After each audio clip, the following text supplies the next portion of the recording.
ಎಲ್ರಿಗೂ ನಮಸ್ಕಾರ. ನಾನು ನಿಮ್ಮ ಸಿಂಧು ಗಿರೀಶ್. ಎಲ್ಲರೂ ಹೇಗಿದ್ದೀರಾ? ಚೆನ್ನಾಗಿದ್ದೀರಾ ಅಂತ ಅನ್ಕೊತೀನಿ.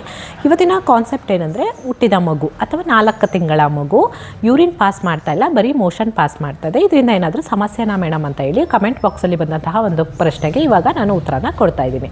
ಮೊದಲನೇದಾಗಿ 3 ರಿಂದ 4 ದಿನದ ಮಗು ಆಯಿತು ಅಂದರೆ ನೀವು ಹಾಸ್ಪಿಟಲಲ್ಲಿ ಇರ್ತೀರಾ. ಸೊ ಡಾಕ್ಟರ್ ಹತ್ರ ನಿಮ್ಮ ಡೌಟ್ಸ್ ಏನೇ ಇದ್ರೂ ಕ್ಲಿಯರ್ ಮಾಡ್ಕೊಳ್ಳಿ.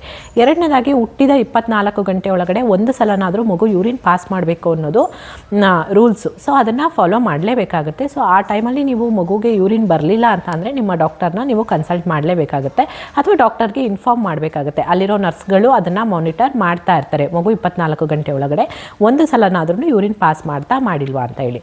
ಅವಾಗೆಲ್ಲ ಯೂರಿನ್ ಪಾಸ್ ಮಾಡ್ತು, ಮನೆಗೆ ಬಂದ ಮೇಲೆ ಯೂರಿನ್ ಪಾಸ್ ಮಾಡ್ತಾ ಇಲ್ಲ ಅನ್ನೋದಾಯಿತು ಅಂದರೆ ಮಗುಗೆ ಈ 4 ಕಾರಣದಿಂದ ಯೂರಿನ್ ಪಾಸ್ ಮಾಡಲಿಕ್ಕೆ ಆಗದೆ ಇರ್ಬೋದು. ಮೊದಲನೇದಾಗಿ ಡಿಹೈಡ್ರೇಷನ್ ಆಗಿರ್ಬೋದು, ಎರಡನೇದಾಗಿ ಮಗುಗೆ ಹಾಲು ಸರಿಯಾಗಿ ಸಿಗದೆ ಇರ್ಬೋದು, ಅಥವಾ ಮಗುಗೆ ಹಾಲು ಕುಡಿಲಿಕ್ಕೆ ಲ್ಯಾಚಿಂಗ್ ಮಾಡಲಿಕ್ಕೆ ಪವರ್ ಇಲ್ಲದೆ ಇರ್ಬೋದು, ಅಥವಾ ಲ್ಯಾಚಿಂಗ್ ಮಾಡೋದು ಹೇಗೆ ಅಂತ ಕಲೀಲಿಕ್ಕೆ ಕಷ್ಟ ಆಗ್ತಾ ಇರ್ಬೋದು ಮಗುಗೆ.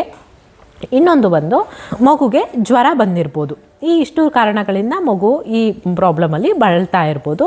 ನಿಮ್ಮ ಯಾವ ಸಮಸ್ಯೆ ಇದೆ ಅನ್ನೋದನ್ನು ಫಸ್ಟು ಕನ್ಫರ್ಮ್ ಮಾಡ್ಕೊಳ್ಳಿ. ನೀವು ನಿಮಗೆ ಎದೆ ಹಾಲು ಬರ್ತಾ ಇಲ್ವಾ, ಅಥವಾ ಮಗು ಕುಡಿಲಿಕ್ಕೆ ಬರ್ತಾ ಇಲ್ವಾ, ಅಥವಾ ಜ್ವರ ಇದೆಯಾ, ಈ ಟ್ರೀಟ್ಮೆಂಟ್ನ ನೀವು ಕೊಟ್ಟರೆ ಮಗುವಿನ ಈ ಯೂರಿನ್ ಸಮಸ್ಯೆ ಏನಿದೆಯಲ್ಲ ಇದು ಸಾಲ್ವ್ ಆಗುತ್ತೆ.